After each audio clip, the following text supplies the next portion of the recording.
બદલીપુરની team આધા ફૂલ. Kitty.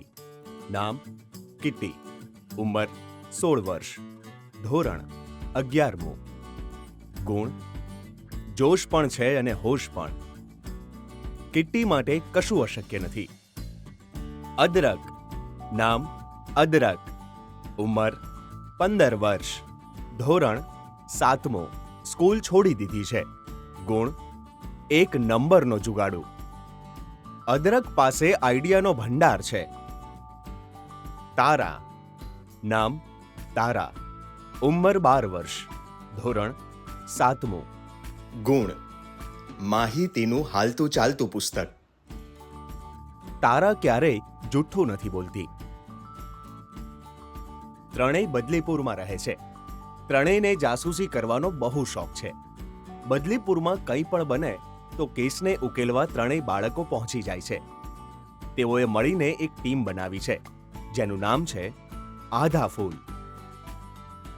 આધા ફૂલ અને ખજાનાનો નકશો. એક દિવસ બદલીપુરમાં ભયંકર તોફાન થયું. વાદળો ગરજ્યા, વીજળી ચમકી. એવામાં ક્યાંકથી કાગળનો એક ટુકડો ઉડીને સીમાના મોં પર આવ્યો. આ તો કોઈ નકશા જેવું લાગે છે, પણ કંઈ સમજાતું નથી. કિટ્ટીને જઈને પૂછવા દે. આ તો કોઈ ખજાનાનો નકશો હોય એવું લાગે છે. કદાચ મને ખબર છે. મેં એક વખત એક પુસ્તક વાંચ્યું હતું, બદલીપુરનો ઇતિહાસ. તેમાં લખ્યું હતું કે વર્ષો પહેલા ડાકુઓએ એક શેઠને લૂંટીને ધન છુપાવી દીધું. જગ્યા ભૂલાઈ ન જાય તે માટે તેમણે એક નકશો બનાવી દીધો. મને લાગે છે કે સીમાને મળેલો નકશો એ જ હશે. તારા, હવે મજા આવશે.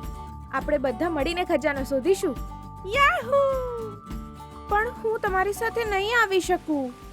સીમા, શું તને સાહસભર્યા કામો કરવામાં મજા નથી આવતી? ઘરની બહાર જઈને ઉછળકૂદ કરવાની મમ્મી ના પાડે છે. તે કહે છે કે છોકરીઓએ ઘરમાં જ રહેવું જોઈએ. રસોઈ ને સિલાઈ જેવા જ કામ કરવા જોઈએ. સીમા, કેટલી વાર કહ્યું છે કે છોકરાઓની જેમ બહાર રમવા ન જા. તું છોકરી છો એટલે તારે તો ઘરમાં જ રહીને રસોઈ અને સિલાઈ કામ કરતા શીખવાનું હોય. હું છોકરી નથી, તોય મારા બટન જાતે જ ટાંકું છું. જો હું તો છોકરી છું તોય બહાર રમું છું ને.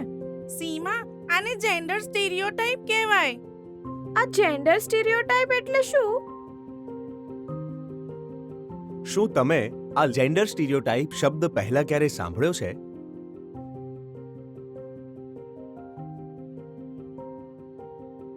જ્યારે સમાજ નક્કી કરે છે કે છોકરા અને છોકરીઓ શું કરી શકે અને શું ન કરી શકે, તેને આપણે સ્ટીરિયોટાઇપ કહીએ છીએ. આ વર્ષોથી ચાલ્યું આવે છે અને તે સામાજિક બાબત હોય છે. તે છોકરા છોકરીઓ બંને માટે નુકસાનકારક હોય છે અને તેમને જીવનમાં આગળ વધતા રોકે છે.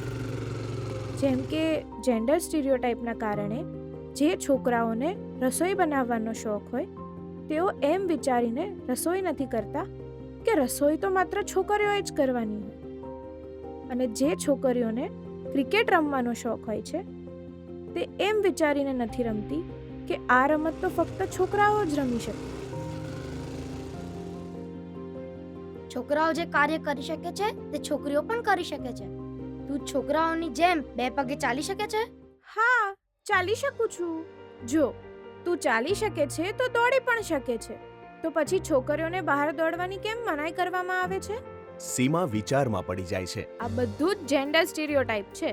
તમે અદરકને જુઓ, તમારા જેવા જ હાથ પગ છે, મન અને મગજ પણ એવા જ છે, છતાં બધી રોકટોક તને જ કેમ? જેન્ડર સ્ટીરિયોટાઇપ પર તમારા વિચારો શું છે?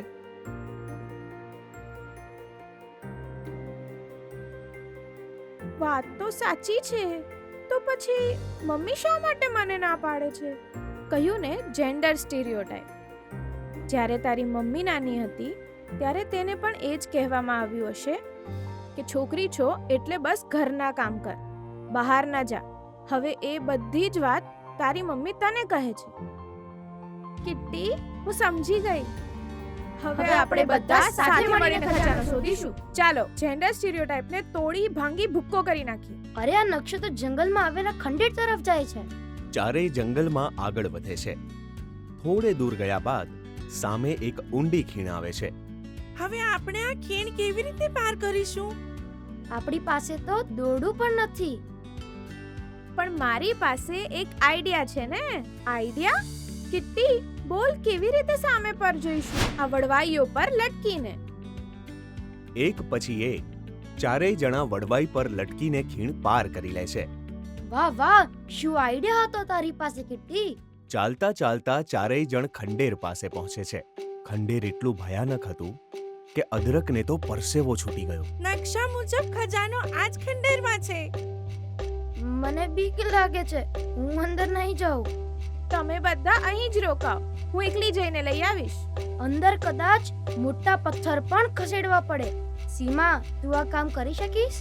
તું પણ જેન્ડર સ્ટીરિયોટાઇપમાં ફસાઈ ગયો ને. એવું વિચારવા લાગ્યો કે હું છોકરી છું એટલે નહીં કરી શકું. બુદ્ધિ વાપરવાની હોય કે બળ, હું કરી લઈશ. સીમા અંદર જાય છે અને પથ્થર ખસેડીને નીચે છુપાયેલો ખજાનો શોધી કાઢે છે. વાહ, મળી ગયો ખજાનો. સીમા ખજાનો લઈને બહાર આવે છે. સૌ આનંદમાં આવી જાય છે. બીજા દિવસે બધા છાપામાં સીમાનું પરાક્રમ છપાય છે. ટીવી પરના સમાચારોમાં પણ આવે છે. છોકરીઓ એ બધું જ કરી શકે છે જે છોકરાઓ કરી શકે છે. પપ્પા DDBB, દીકરો દીકરી બંને બરાબર. બસ હવે તમારા મનમાં પણ આ સમાનતા આવી જાય. આ વાર્તામાંથી આપણે શું શીખ્યા? જ્યારે સમાજ નક્કી કરે છે કે છોકરો અને છોકરી શું કરી શકે અને શું ન કરી શકે, તેને સ્ટીરિયોટાઇપ કહે છે. તે વર્ષોથી ચાલ્યું આવે છે અને સામાજિક હોય છે. જેન્ડર સ્ટીરિયોટાઇપ છોકરો અને છોકરી બંને માટે નુકસાનકારક હોય છે અને તેમને જીવનમાં તેમની પ્રગતિને અવરોધે છે. આથી જ જે છોકરાને રસોઈ બનાવવાનો શોખ હોય છે તે બિચારો આ કામ તો છોકરીઓનું જ છે એમ વિચારી રસોઈ કરતો નથી, તો સામા પક્ષે જે છોકરીને ક્રિકેટ રમવાનો શોખ હોય છે તે એવું વિચારીને નથી રમતી કે ક્રિકેટ તો છોકરાની રમત છે. માટે એ જરૂરી છે કે છોકરા અને છોકરી બંનેની પ્રગતિ કરવાની સમાન તક આપવામાં આવે. DDBB, દીકરો દીકરી બંને બરાબર.